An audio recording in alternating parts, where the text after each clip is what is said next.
This here needs no introduction, is the latest Honda Civic Type R, codenamed FL5.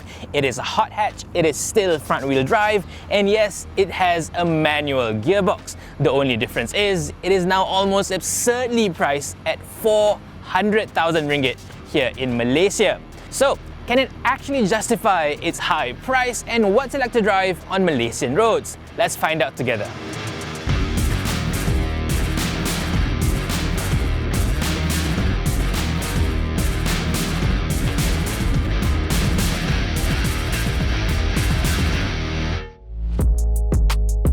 So let's start with prices. At 400,000 ringgit, yes, it is a massive jump up compared to the last generation FK8, which started off at just 320,000 ringgit. But it's the same story pretty much everywhere else too. In the UK, for instance, a hot hatch used to be priced around 20 to 30,000 pounds, but this latest version is actually closer to 50,000 pounds. If anything, it sounds like Honda Malaysia has tried really hard to price this car somewhat reasonably. Right next door in Thailand, this very car is going for over 500,000 ringgit. Here in Malaysia, if you buy the car in Langkawi, its tax-free price is only 220,000 ringgit. The rest of it is all taxes going to the Malaysian government. But you know what? Even at 400,000 ringgit, over 200 customers have actually booked this car here in Malaysia. That's way more than Honda Malaysia ever expected to get. So much so they've had to arrange a ballot system to give 19 customers the absolute privilege of buying these cars. That is exclusivity taken to the next level. But enough of that, let's talk about the car itself. The FL5 is now the third generation Civic Type R to get a turbocharged engine. But overall, it hasn't changed too much from the last generation FK8. Engine is pretty much the same, bar some minor tweaks, and the same goes with the transmission, the chassis, the suspension, and so on. But to the Type R engineers, that's not such a bad thing because they've had more time to fine-tune this machine to be as good as physically possible. What has changed dramatically, however, is how it now looks. The last gen FK8 really had a wild and aggressive look, but to me it also looks like it had a whole bunch of aftermarket parts right from the factory. It did not have that cohesive factory look. This FL5, however, just looks far neater, perhaps less aggressive, but I think it's the better for it. It almost looks like it has more of a European design rather than JDM because it just looks more put together and less tacked on. The low and wide stance, both front and back, to me look absolutely spectacular.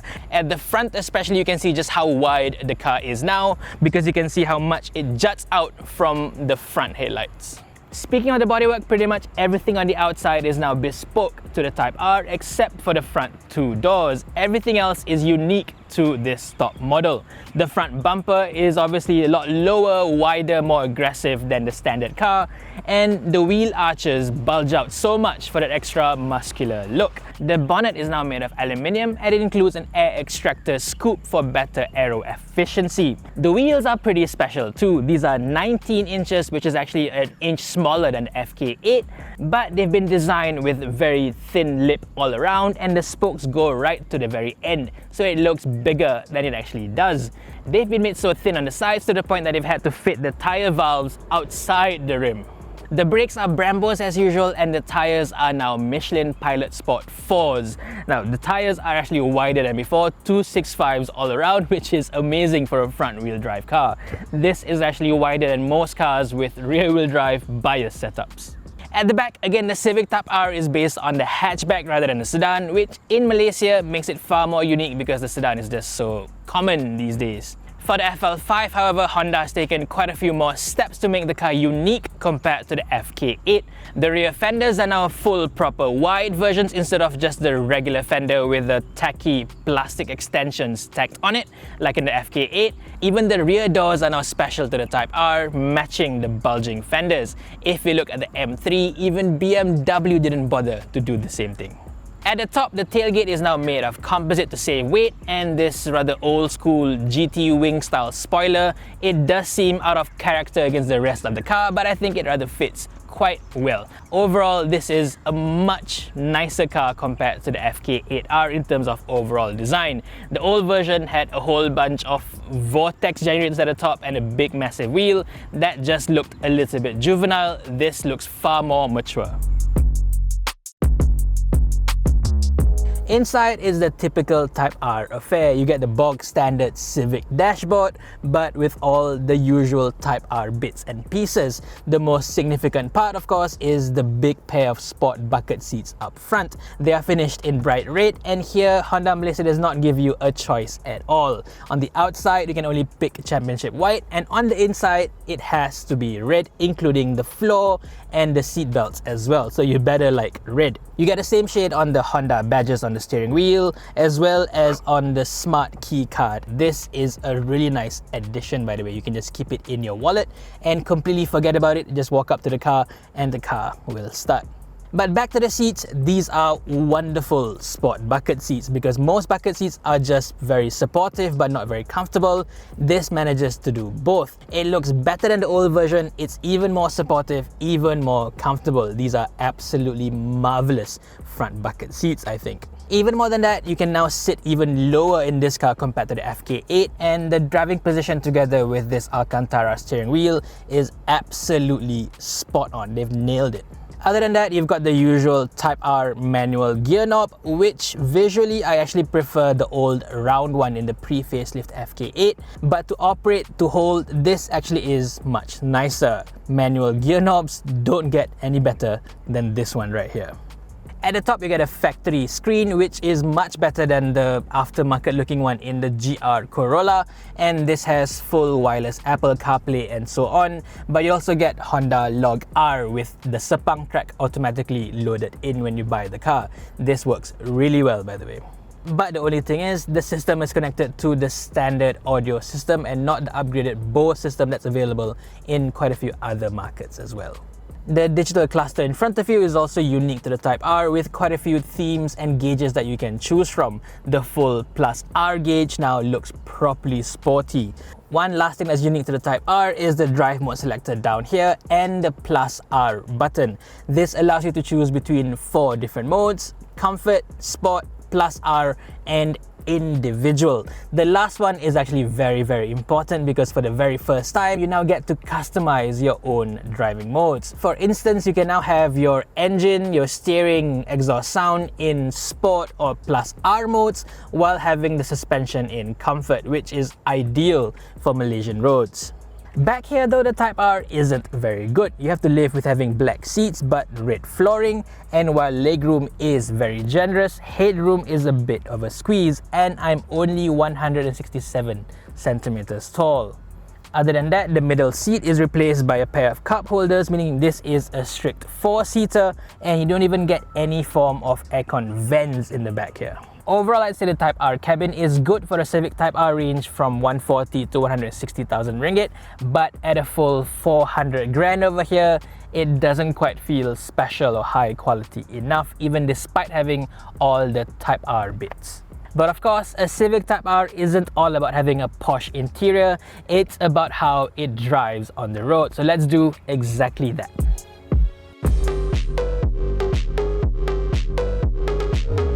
Alright, we're finally driving the Honda Civic Type R FL5, so let's talk about the engine first. This is a 2-litre 4-cylinder turbocharged engine, and it makes 319 PS and 420 Newton meters of torque.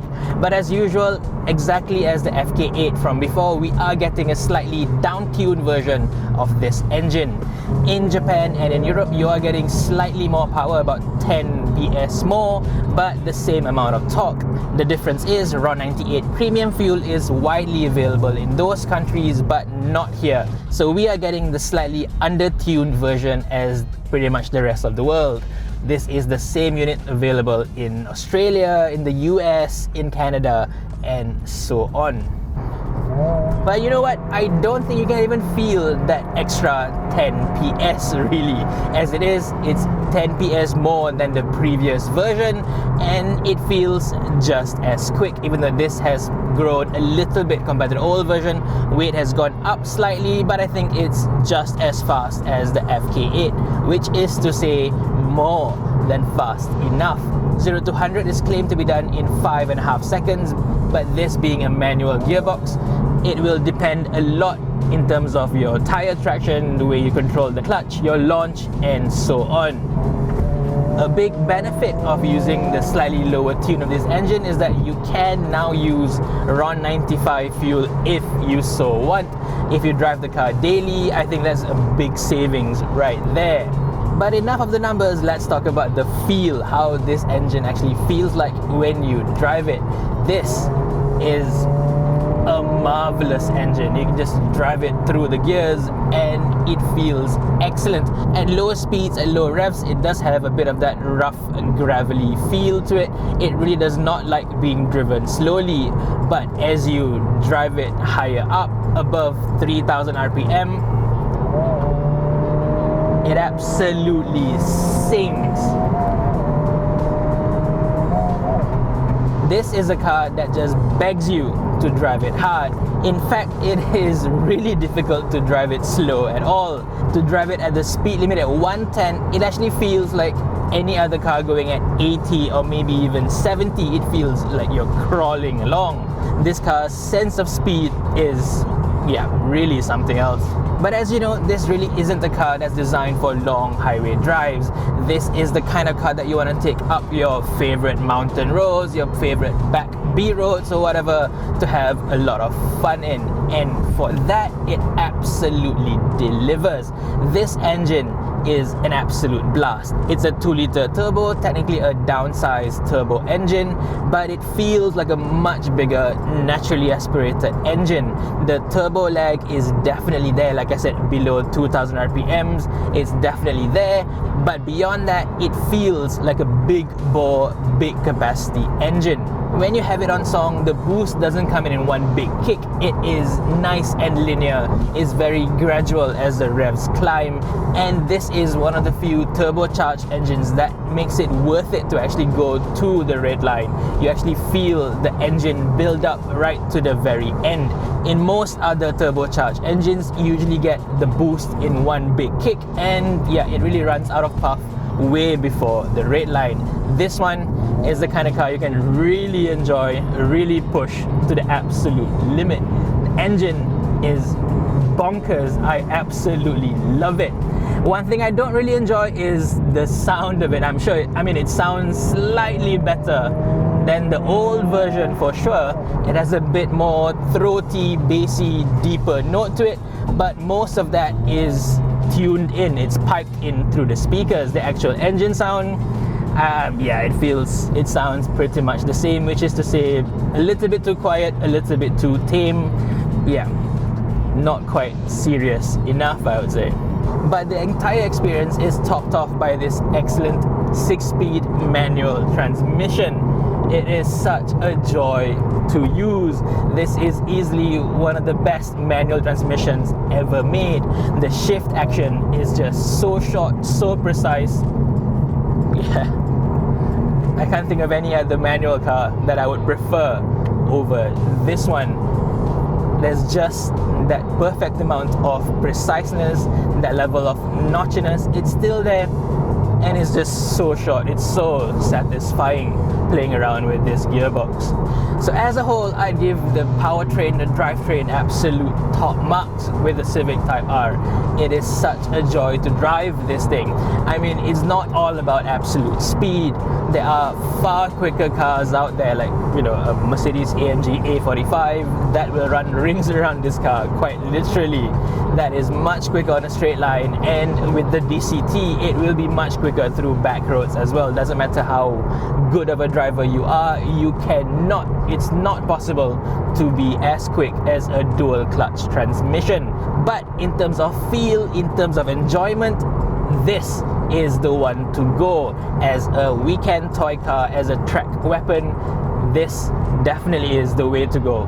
Far more fun, far better than a Mercedes A45, Golf R, and so on.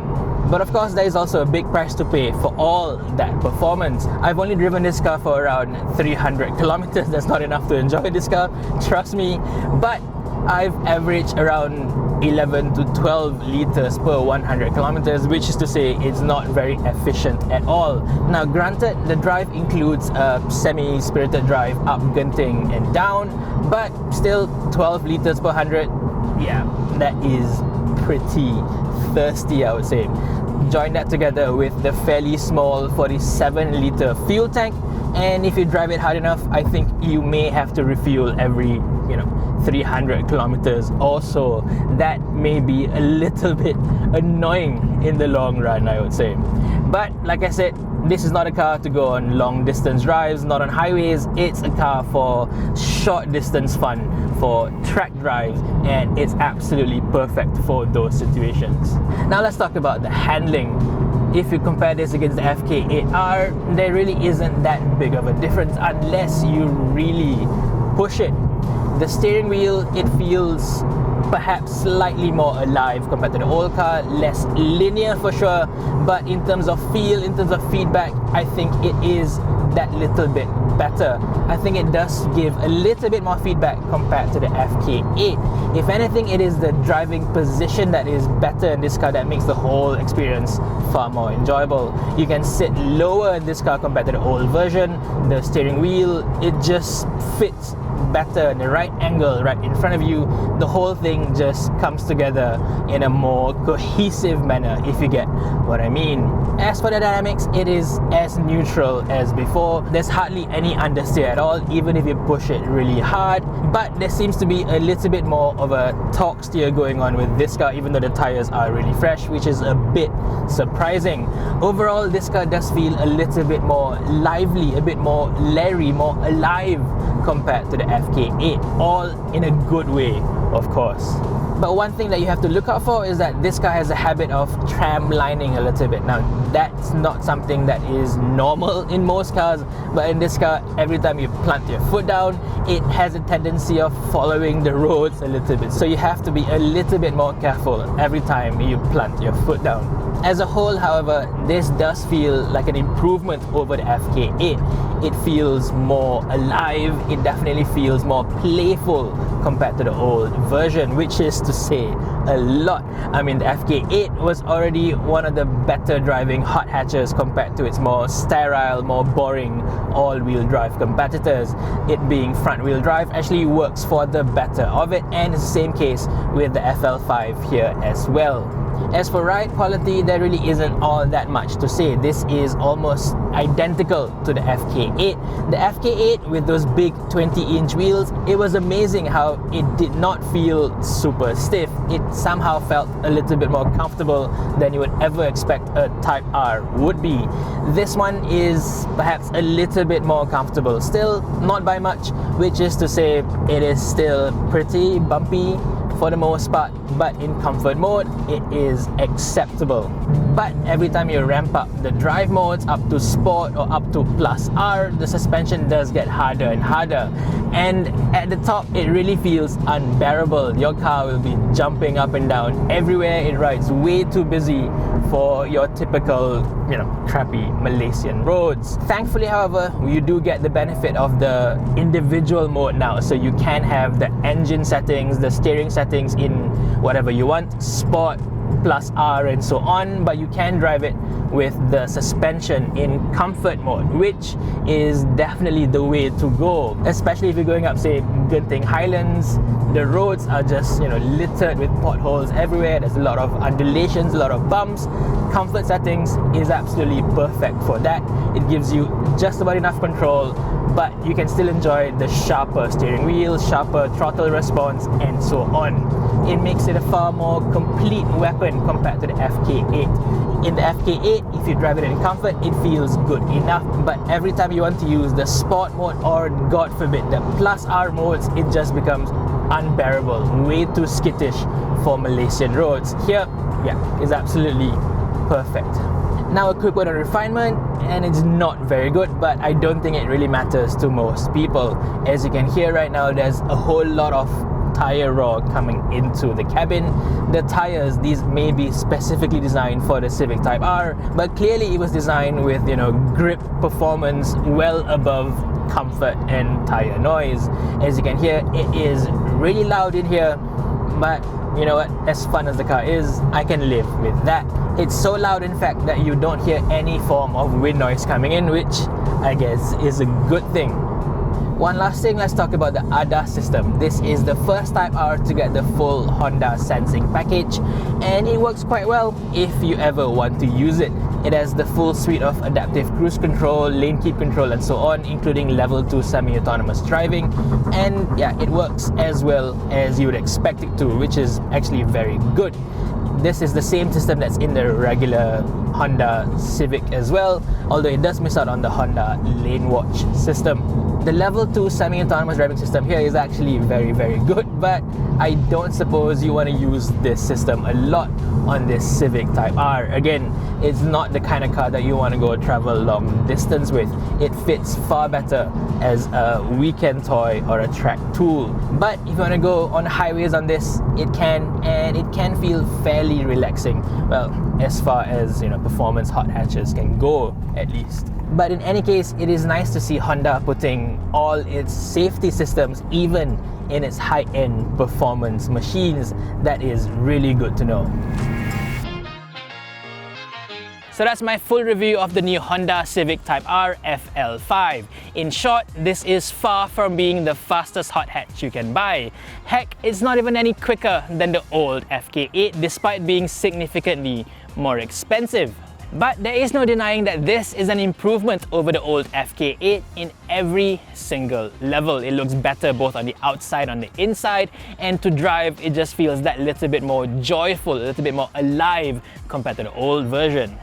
The ride is also just about comfortable enough to make it a decent daily driver, so as a whole, Honda really does have a complete package here. But even more than that, as a weekend toy, as a track tool, as something to put a big smile on your face, I really can't think of anything else that I would rather buy for 400,000 ringgit than this one. Do you agree with me on this or you disagree? Do let me know in the comment section below. For now, thank you for watching everyone, and stay safe.